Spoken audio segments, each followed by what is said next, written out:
Я приветствую вас, дорогие друзья, уважаемые гости и подписчики моего канала. Спасибо вам большое за то, что вы смотрите, доверяете и следите за событиями вместе с интервью на моем канале. Юрий Федоров, военный эксперт, со мной на связи. Юрий Евгеньевич, здравствуйте. Добрый день, здравствуйте. Юрий Евгеньевич, главный и, наверное, самый интригующий вопрос. А что происходит сейчас на правом берегу в районе Херсона? В чем интрига, собственно? Да в заявлениях со стороны Киева о довольно-таки скептическом, будем говорить прямо, отношении к вот этому так называемому вынужденному жесту. Это уже не жест доброй воли, но тем не менее. Подоляк говорит, что это будет город смерти, о том, что чуть ли не каждая канализационный люк, каждая квартира будет заминирована и в любой момент может все взлететь на воздух.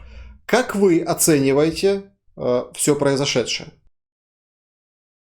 Прежде всего, нужно сказать, что это решение или это заявление, тут трудно сказать, было ли решение принято уже в Москве о выводе всех оккупационных войск с правого берега, или это очередная какая-то игра, кремлевская игра, какие-то кремлевские провокации. Об этом пока судить трудно, потому как нужно посмотреть, если будут действительно выводить с правого берега значительные контингенты войск, причем в первую очередь войск тех так называемых элитных частей, воздушно-десантных, десантно-штурмовых. Там есть подразделения, по-моему, бригада спецназа ГРУ и так далее. То есть вот эти самые наиболее подготовленные, наиболее боеспособные части, если их действительно будут выводить, в чем есть своя логика, конечно, но тогда можно говорить, что решение уже принято, и Москва действительно эвакуирует свои войска, причем пытается это делать более или менее планомерно, организованно, с тем, чтобы избежать хаотического бегства. Резоны для этого, безусловно, есть. Но есть также и резоны для того, чтобы подозревать в этом некую провокацию или продолжение тех провокаций, которые были характерны для Москвы последние 2-3 недели. Об этом достаточно подробно говорили многие наблюдатели в Украине. И смысл провокации, как я ее понимаю, заключается в том, чтобы подтолкнуть вооруженные силы Украины к лобовому штурму Херсона по причине того, что оттуда якобы выведены войска. И тогда ВСУ натыкаются на мощные инженерные оборонительные сооружения, которые находятся где-то вокруг Херсона или на наиболее опасных направлениях, прежде всего, тех направлениях, которые контролируют коммуникации, то есть транспортные коммуникации, дороги, грубо говоря. Потому что наступление в условиях осенней распутицы может происходить прежде всего по дорогам с твердым покрытием, по полям, почва которых размокла, и там даже танк часто пройти не может по этим полям.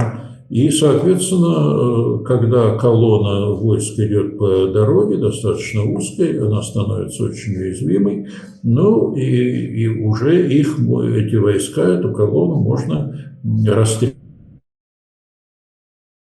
с воздуха и так далее. И, кроме того, любой такой лобовой штурм хорошо укрепленного города, где, не случайно же говорят, что там каждый дом заминирован, вполне возможно, если не каждый, то каждый второй, или остальные превращены в какие-то опорные пункты обороны, это чревато колоссальными потерями для вооруженных сил Украины, если они позволят себя спровоцировать, но я в этом сомневаюсь.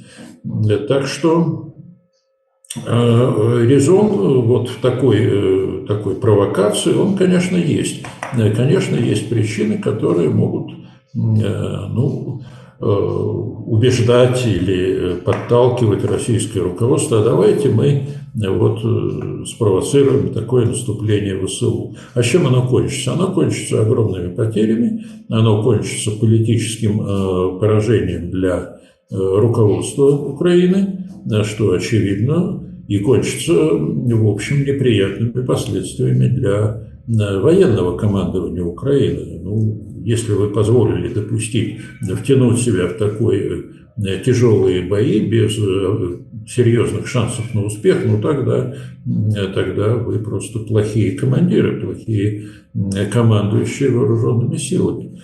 Вот. И поэтому я-то предполагаю, что пока нужно очень осторожно относиться к этим заявлениям. Второе, конечно, есть и резон в том, что в Москве готовятся вывести войска с правого берега, потому что, ну, об этом мы уже говорили, бог знает сколько раз. Коммуникации повреждены, коммуникации ограничены, поставки боеприпасов, военного снаряжения и прочее не соответствуют потребностям, которые вытекают из характера и интенсивности боевых действий. Ну, а раз так, значит, придется выводить войска и с тем, чтобы, ну, просто они могли сохранить какую-то боеспособность. В первую очередь, конечно, вот эти элитные части, которые... Второй резон заключается в том, что элитные части, которые сконцентрированы или дислоцированы на правом берегу, они там, в общем, с точки зрения Москвы, находятся без дела, да, но они защищают Херсон очень хорошо. Но не в Херсоне, с точки зрения, опять же, Кремля, решается судьба этой войны, а решается на северо-востоке, уже на Луганской области, где войска ВСУ там находятся уже в оперативной близости от Сватова, и решается на Донецком фронте, где идут очень ожесточенные бои. И вот там они могут пригодиться. Они могут пригодиться, например, для того, чтобы организовать некое наступление, новое наступление на Киев из Беларуси. Такое тоже исключать нельзя. В общем, вот эти элитные части – это некий золотой фонд российской армии, который там пока используется совершенно неэффективно с точки зрения военного командования, конечно, российского. Да, очень интересно, Юрий Евгеньевич, но все-таки давайте закончим с Херсоном. Там подорвать город, подорвать дамбу. Ну, подрыв дамбы не видится таким очевидным, потому что вот эти доты показательные, скажем так, укрепрайоны, 15-километровая зона от берега Днепра, это вот все-таки какая-то подготовка, это какие-то подготовительные позиции. Меня интересует один очень важный аспект в судьбе Херсона, Херсона оставленного. Предположим, что все-таки оставляют Херсон. Это обстреливаемость Херсона. С одной стороны, он становится досягаем с берега противоположного отступивших российских войск. С другой стороны, досягаемым становится и даже там Крымский перешеек. Вот уже там посчитали, прикинули, насколько и как далеко стреляют западные снаряды, то это тоже очень большие риски, если все на самом деле честно со стороны российской армии.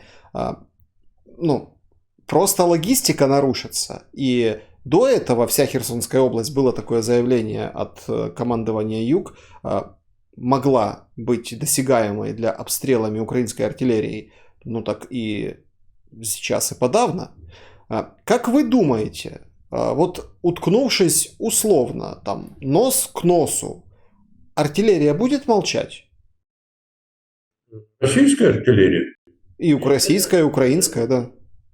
Нет, конечно, Херсон и окрестности, они находятся в зоне обстрела, даже в зоне поражения даже не реактивными системами залпового огня, РСЗО российскими там всякими ураганами, смерчами и так далее, но даже в пределах зоны поражения ствольной артиллерии, крупнокалиберной артиллерии, которая стреляет там, километров на 20.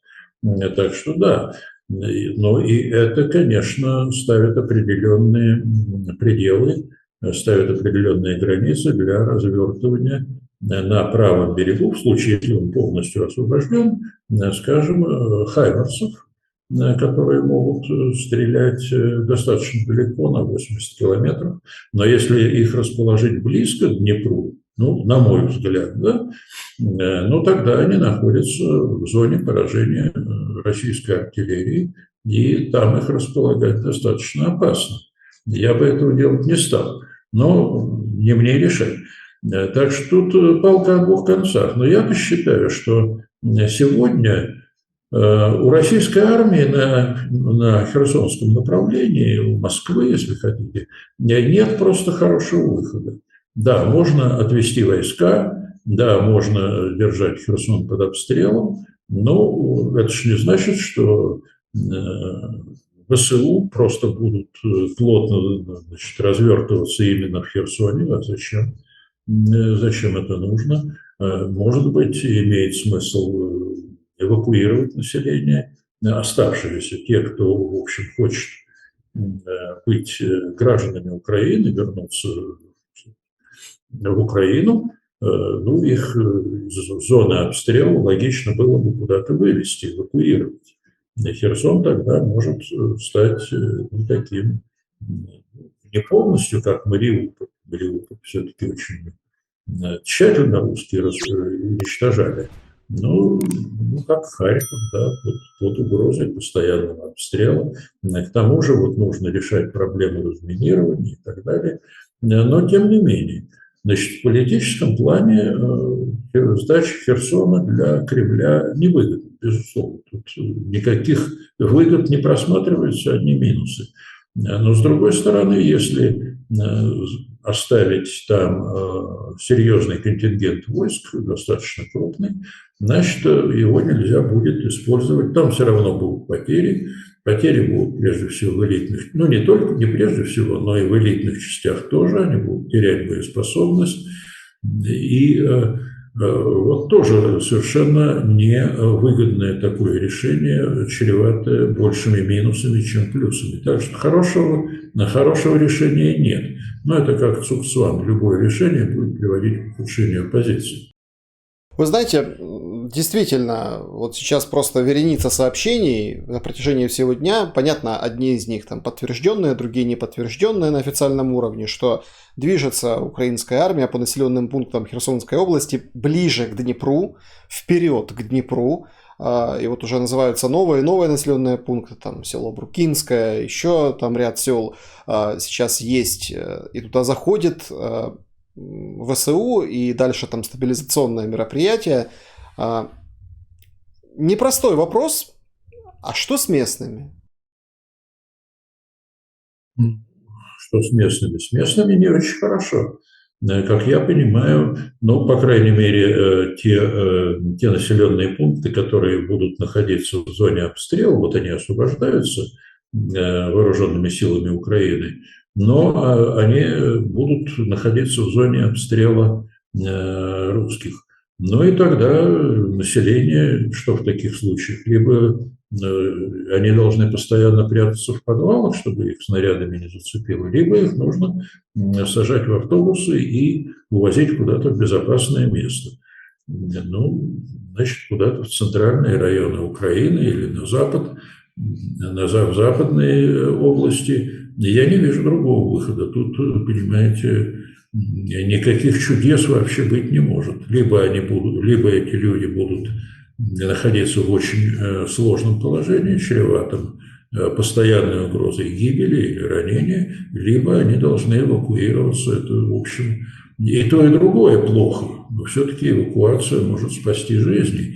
Но хотя для очень многих людей эвакуация – это значит бросить родной дом, бросить то место, где вы живете, отправиться куда-то, непонятно, где и как люди будут жить. непонятно, кто их будет кормить. Ну, вообще вся жизнь меняется и рушится привычный образ жизни. Ну, насчет кто в этом виноват? Виноват в этом Кремль, виновата в этом Россия, вот, которая очередную такую угрозу для жизни граждан Украины представляет в данном случае на правом берегу. Да, я просто в вопросе о местных хотел предварить вопрос о Стремоусове.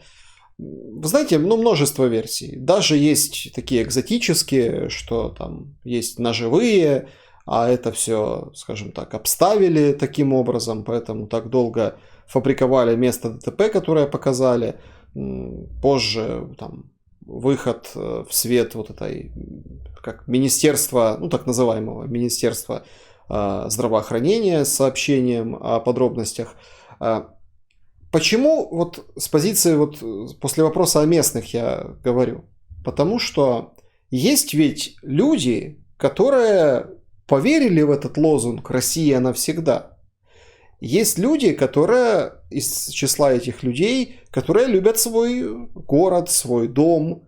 И сейчас это ведь необыкновенного масштаба предательство в том числе людей. Мы за военными стратегиями и разными там показательными выступлениями Суровикина и Шойгу забываем об этом колоссальном надувательстве Кремля обычных людей, которые жили под их властью достаточно большой промежуток времени.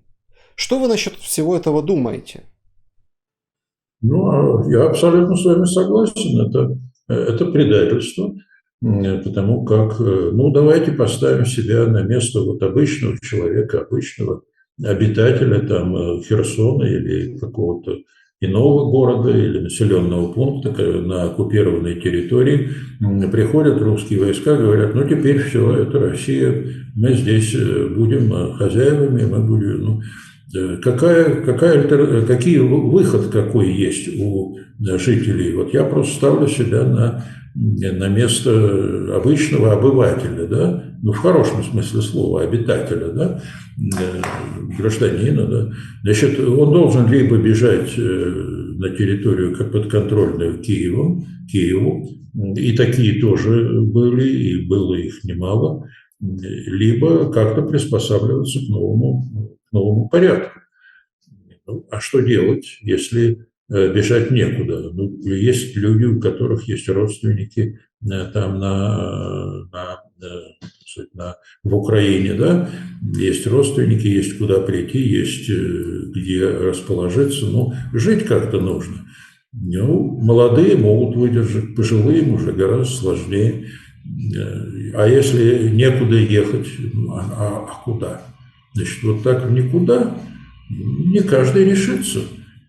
Теперь люди поверили, ну, Россия, теперь уже никуда отсюда не уйдем. Оказывается, уходят. Ну, а когда люди приспосабливались к этому новому порядку, они могли, естественно, совершить некие поступки, которые с точки зрения законодательства Украины, но я не говорю про общественное мнение, другой вопрос, но с точки зрения законодательства могут трактоваться как предательство, как сотрудничество с врагом, ну и так далее. Но возьмите, например, врача, который вынужден остаться, он лечит кого? Ну, в том числе, может быть, и вынужден лечить русских солдат. Тем более, что есть там всякие эти клятвы Гиппократа и прочее, прочее. Приходят в ВСУ, говорят, а как ты лечил солдат врага, солдат противника? Значит, есть, я точно вот просто не могу сказать, есть ли какие-то разъяснения, я думаю, что они должны быть от властей Украины, от высших органов власти, как быть с людьми, которые оказались на оккупированной территории. Понятно, что есть сознательные предатели, которые подлежат наказанию. Слов нет. Сознательное сотрудничество с врагом – это предательство. Но есть и какое-то вот промежуточное, какие-то пограничные состояния. В принципе, как я понимаю, вот я так вспоминаю сейчас на заявление официальных лиц в Украине, там смысл такой, что если люди вынуждены были совершать какие-то поступки, которые, ну, скажем так, не слишком соответствуют законодательству, ну вот вынуждены, ничего с ними не сделаешь, и эти поступки не привели к каким-то серьезным последствиям, не могут они не могут подлежать уголовному преследованию. Ну, Ну, значит, вы же понимаете, что понимаете. на этих территориях, которые сейчас ну, освобождает и стабилизирует ВСУ, там были референдумы. И эти референдумы– это обстоятельство, которое ну, достаточно серьезное. И вот здесь ну, еще больше, скажем так, кощунственно выглядят российские власти с точки зрения ну, вообще отношения к людям. Ну да бог с ними, с властями имеется в виду, не с людьми. Я бы хотел о перспективах дальнейших действий Российской Федерации у вас спросить.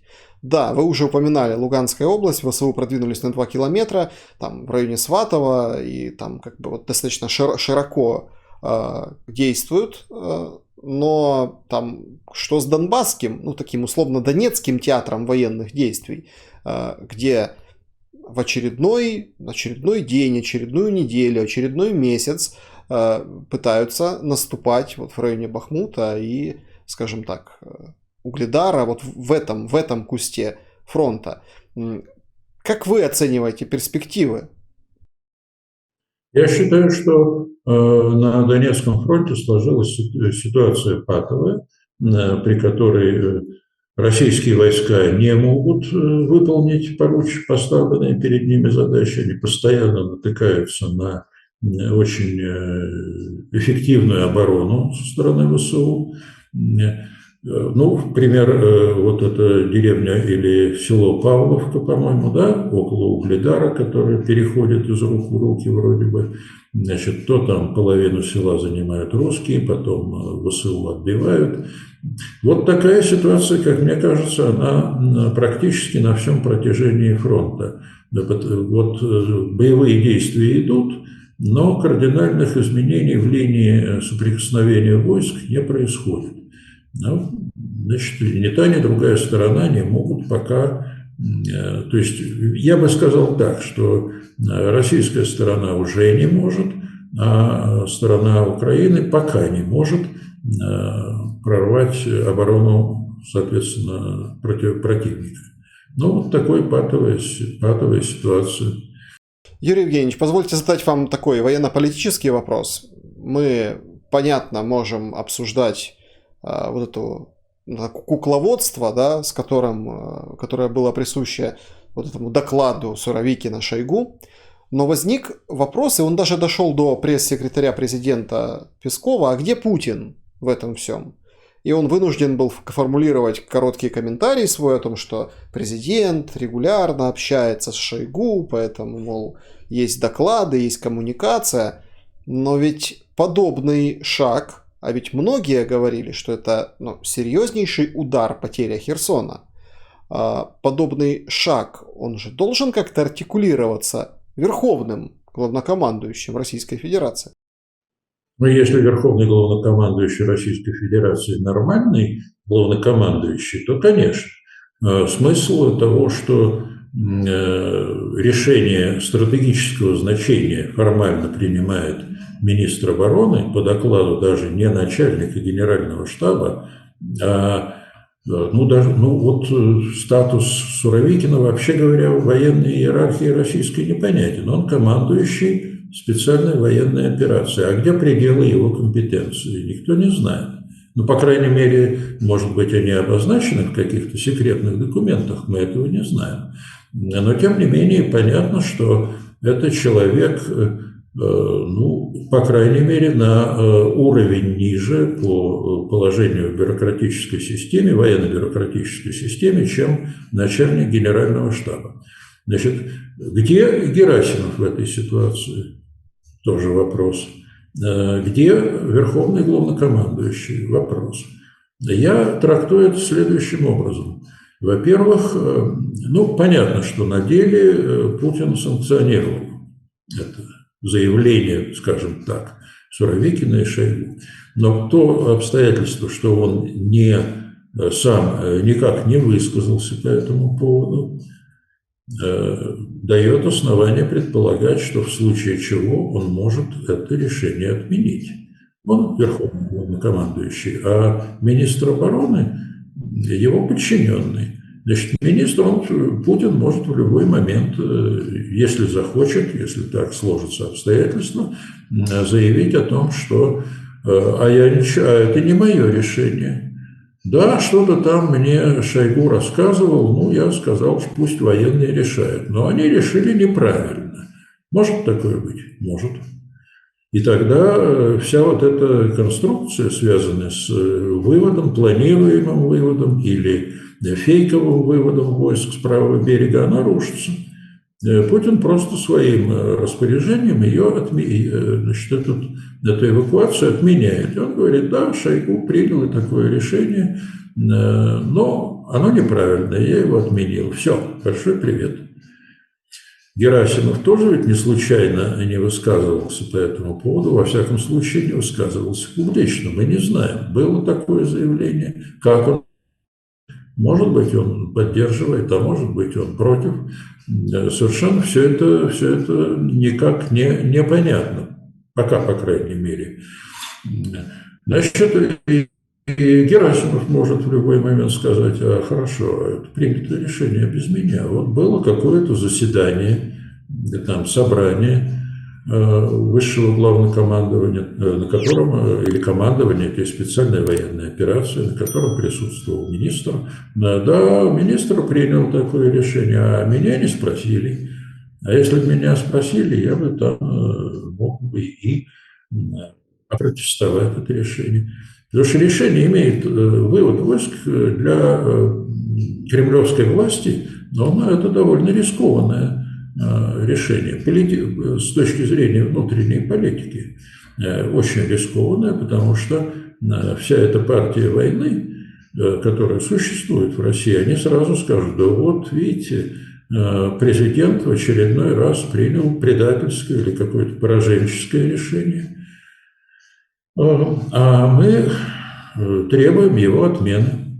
А тот факт, что Пригожин и Кадыров в унисон высказались о том, как это было трудно, но какой Суровикин молодец, о чем нам говорит? Это говорит только о том, что и Кадырову, и Пригожину посоветовали в Кремле высказаться именно таким образом, а они не могут от этого отказаться. Вообще Пригожин и Кадыров – это фронтмены определенных какой-то определенной группировки.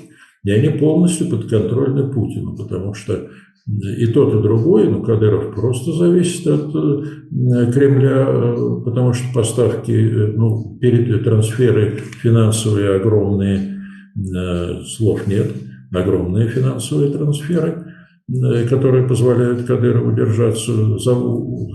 сохранять власть в Чечне. А Пригожин, а кто он вообще такой? Вот его официальный статус, а кто он такой? Мы не знаем. Герой. Значит, в любой момент вот эту группу Вагнера могут назвать своими именами и сказать, а это незаконное вооруженное формирование. С точки зрения Российского уголовного кодекса это незаконное вооруженное формирование. А может быть даже и более сильная формулировка. Это организованная вооруженная преступная группа. И тогда, господин Пригожин вместе с, по крайней мере, командованием этой группы Вагнера отправляется на долгие годы за решетку. Да, вполне возможно такое поле для маневра, но я бы очень хотел, все-таки задать вопрос, как ответит за вот это, как там Нью-Йорк Таймс пишет, унижение, да, в Херсоне, Российская Федерация. Наш, скажем так, представитель Минобороны Юрий Игнат заявил, что готовятся новые ракетные удары по инфраструктуре Украины, скапливаются силы, Патрушев в Иране договаривается. Ну, тоже любопытный момент, но он более такой глобальный. Патрушев съездил в Иран, а вот на следующий день Иран заявил, что у них вот есть свои разработки гиперзвукового оружия.